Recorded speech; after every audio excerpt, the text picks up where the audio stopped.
Lectura del Santo Evangelio según San Juan. En aquel tiempo Jesús dijo a los judíos que lo perseguían por hacer curaciones en sábado: Mi Padre trabaja siempre, y yo también trabajo. Por eso los judíos buscaban con mayor empeño darle muerte, ya que no solo violaba el sábado, sino que llamaba Padre suyo a Dios, igualándose así con Dios. Entonces Jesús les habló en estos términos: Yo les aseguro, el Hijo no puede hacer nada por su cuenta, y solo hace lo que le ve hacer al Padre. Lo que hace el Padre también lo hace el Hijo.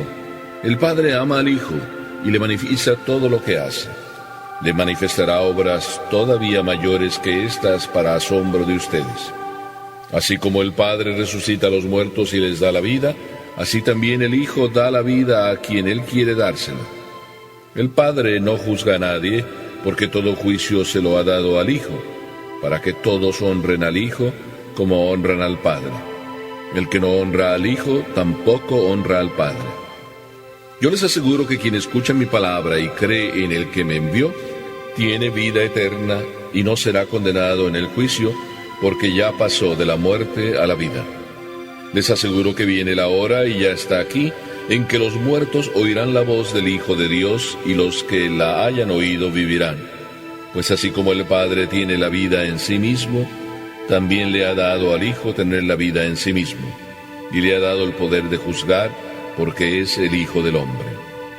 No se asombren de esto, porque viene la hora en que todos los que yacen en la tumba oirán mi voz y resucitarán, los que hicieron el bien para la vida, los que hicieron el mal para la condenación. Yo nada puedo hacer por mí mismo. Según lo que oigo, juzgo, y mi juicio es justo, porque no busco mi voluntad, sino la voluntad del que me envió. Palabra del Señor.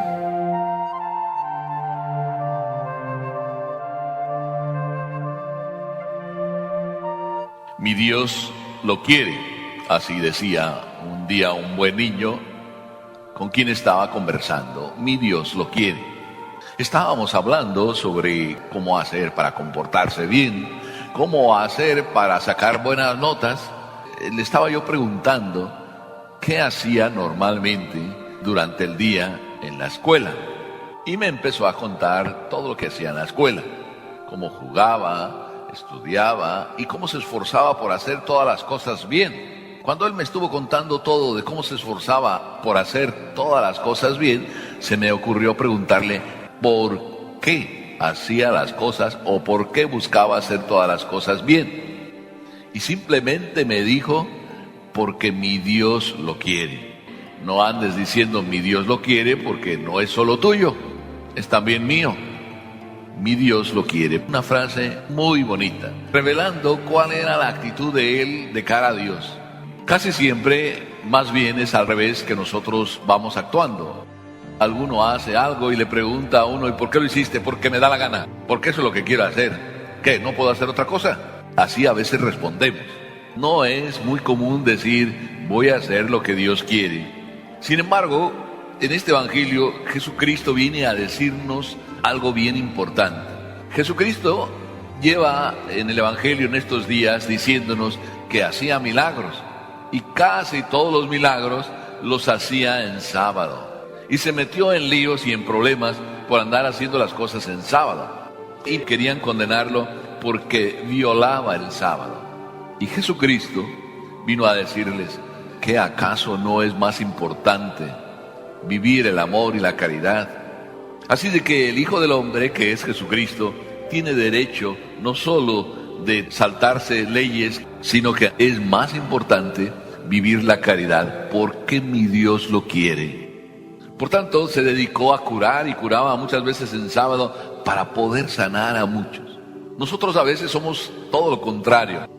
Cuando a veces alguien nos pide algo o queremos hacer un acto de caridad con los demás, más bien decimos: no, mi mami me dijo que no, o la maestra dice que no nos estemos moviendo. Voy a ponerles un ejemplo de la vida real. ¿Cuántas veces están en clase y a alguien se le cae algo de su mesa? Y cuando se le cae algo de su mesa, siempre hay alguien que se le ocurre enseguida levantarse para poder ir a recoger aquello que se cayó. Y a veces puede haber alguno: oye, no te levantes, la maestra dijo que no se levantaran. O sea que es más importante lo que dijo la maestra que vivir la caridad. A veces somos así. Jesucristo es acusado precisamente de vivir la caridad, no, de violar el sábado. Pero además lo acusan de otra cosa, de que Jesús llama a Dios su Padre, igualándose de esa manera a Dios. ¿De qué nos acusarán a nosotros si llamamos a Dios mi Dios? Algunos nos acusan de que decimos que Dios existe, de que decimos de que Dios es mi único Dios, porque no quieren creer en nada, absolutamente nada. Es más, a nosotros a veces hasta nos da vergüenza decir que creemos en Dios. La historia del niño que acompañaba a sus papás y fueron al restaurante, la saben. El niño que iba con sus papás, o los niños que iban con sus papás al restaurante a comer, y en el restaurante pues les sirvieron todo al inicio, con mucha rapidez, y ya cuando estaban todos, con todo servido, empezaron a comer, lo más normal. Y entonces el niño dijo a su mami, mami, ¿no vamos a rezar? Mami le dijo, deja ya, ponte a comer. Y el niño no se quedó callado, el niño le dijo, mami, ¿te da vergüenza rezar? A veces nosotros adultos nos da vergüenza y no nos atrevemos a seguir diciendo, Dios es mi Dios, es mi Padre. Y a Jesús no se le ocurrió negar que Dios era su Padre.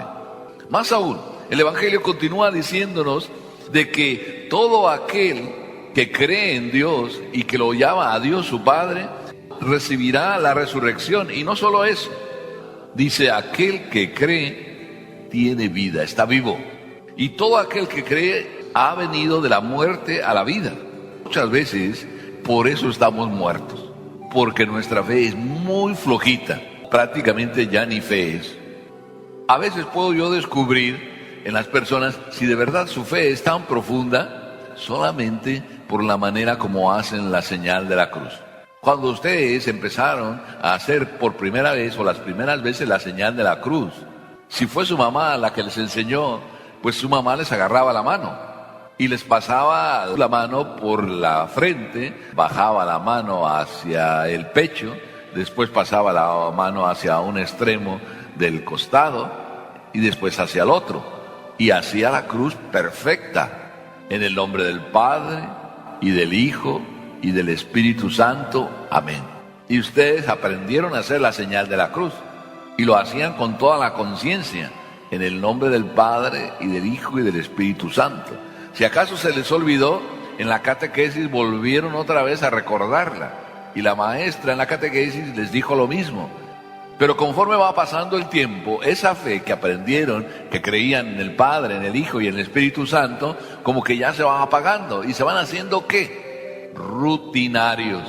La rutina, el andar repitiendo las cosas un día y otro y otro y otro y otro y otro, a veces, si no tenemos plena conciencia, nos hace caer en la falta de fe. Y entonces ya nuestra señal de la cruz, si no es como un garabato, cuando ustedes empezaron también a rezar y empezaron a hacer su primera comunión, aprendieron el Señor mío Jesucristo y lo aprendieron muy bien. Y cuando hicieron sus primeras confesiones, se sabían perfectamente el acto de arrepentimiento, el Señor mío Jesucristo. Pero conforme va pasando el tiempo, como se arrutinan, nos arrutinamos, vamos perdiendo la capacidad de darnos cuenta que estamos delante de Dios. Y así cuando vamos a confesarnos, y el Padre dice el acto de contrición, a veces ustedes hacen una pregunta, ¿en voz alta o en voz baja? Si es en voz alta, vaya problema que les metió el Padre. Porque si lo empiezas a rezar en voz alta, empiezas con el Señor mío Jesucristo y luego miras al Padre a ver si te ve o no te ve. Y el Padre lo que tiene que hacer es bajar la cabeza para que tú no quedes en evidencia. Y empiezas tú al Señor mío Jesucristo, Dios y hombre verdadero, Creador, Padre y Redentor mío. Creo en un solo Dios Padre, Ave María Purísima y wow, amén. Y empiezas un montón de cosas todas ahí mezcladas que no se sabe ni qué estás rezando. ¿Por qué? Porque estás perdiendo tu fe. Pero la misma fe la estamos perdiendo muchas veces aquí mismo estando en la iglesia. Probablemente estamos ahora aquí en la iglesia y no estamos con fe. ¿Por qué no estamos con fe? Porque se nos está olvidando que estamos en la iglesia. Decía un protestante, si yo creyera lo que los católicos creen, y lo estoy diciendo así lentamente para que captemos lo que este protestante decía, si yo creyera lo que los católicos creen, que en ese trocito de pan está Jesucristo realmente presente, yo no me comportaría como los católicos se comportan. Que dicho de otra manera, si yo creyera lo que los católicos creen, que Dios está en ese trocito de pan, entonces yo no mascaría chicle, yo no estaría comiendo galletas, yo no estaría hablando, yo no usaría el celular. Si yo creyera que Dios está, entonces le llamaría a Dios mi Dios. Mi Dios no quiere que yo me comporte sin fe, porque si tú vives sin fe, ya es como si estuvieras muerto. El que cree pasa de la muerte a la vida. Además de eso, dice Jesús que el que cree en el que me envió tiene ya la vida eterna y no será condenado en el juicio, porque ya pasó de la muerte a la vida. Pero además, no solo eso, sino dice Jesús que todo aquel que quiere llamarme a mi Padre tiene que hacer igual como yo, es decir, buscar hacer la voluntad de mi Padre. Juan 23 tenía en su escudo este lema: obediencia y paz. Cada uno de nosotros quiere estar en paz. ¿En paz con quién? Con Dios. Y para estar en paz con Dios, lo único que hay que hacer es simplemente obedecer. ¿Por qué la muerte vino al mundo? Por una desobediencia, dice San Pablo, la de nuestros primeros padres. ¿Por qué viene al mundo la paz? Por otra obediencia, la obediencia de Jesucristo. ¿Y por qué viene a nuestra alma la paz? Cuando obedecemos. Todos aquellos niños que son obedientes siempre traen en su rostro la cara de felicidad. Y cuando un niño desobedece, empieza a haber problemas. Cuando tú eres obediente y tu mami te manda a hacer la tarea y ella se fue al mercado y después vuelve y tú hiciste la tarea, pues tú estás contentísimo. Mami, sí, a ver, ¿qué te ayudo? Pero cuando tu mami va al mercado, te pidió que hiciera la tarea y mientras ella estaba en el mercado, tú aprovechaste para hacer travesuras en casa, para ponerte a ver la televisión, para jugar o para comerte ahí las cosas que había en la despensa que tu mami tenía guardadas. Cuando tu mami entra de regreso del mercado, tú dices: mami, ¿qué te puedo ayudar? No sabes ni qué decir, andas ahí, no te escondes. ¿Por qué te andas escondiendo? ¿Por qué no traes la cara de felicidad? Porque no obedeciste. El que obedece nunca tiene problemas. Por eso todos los hombres, cuando andamos con esa carota larga y tristes, es que no estamos obedeciendo nuestra propia conciencia, no estamos obedeciendo a Dios. Y por eso tampoco le llamamos a Dios mi Padre, mi Dios. Pues ¿cómo vamos a decirle mi Dios si ni siquiera le obedecemos? ¿Cómo nos atrevemos a decir a Dios: oye, mi Dios? Y Dios te va a decir: sí, tururú, sí, te lo voy a creer que yo soy tu Dios si no haces nada de lo que yo te pido. Por eso qué importante es que cada uno de nosotros aprendamos, sí, a decir mi Dios, pero no solo digamos mi Dios, sino mi Dios lo quiere. Y cuando yo digo mi Dios lo quiere, lo hago, porque mi Dios lo quiere. Y cuando yo hago lo que mi Dios quiere, entonces tengo vida. Y si tengo vida, no ando como muerto, ando siempre alegre. Y eso es lo que deseamos hoy y siempre.